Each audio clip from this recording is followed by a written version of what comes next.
बिस्मिल्लाहिर्रहमानिर्रहीम। कल हमारे दारुल इफ्ता में बड़ा एक अहम सवाल आया था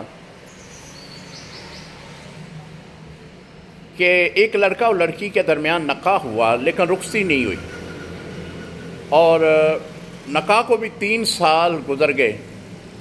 लड़के वालों ने तलाक भेज दी। लड़की वालों ने आकर पूछा कि मुफ्ती साहब क्या इसकी इद्दत होगी?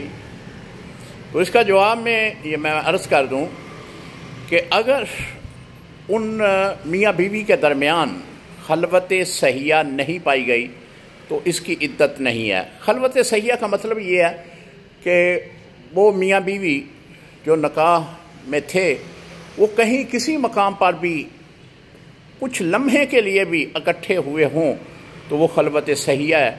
अगर खलवत सहिया पाई गई है तो उसकी इद्दत 3 माह यानी 3 हैज़ होगी। अगर खलवत सहिया नहीं पाई गई तो उसकी इद्दत नहीं है।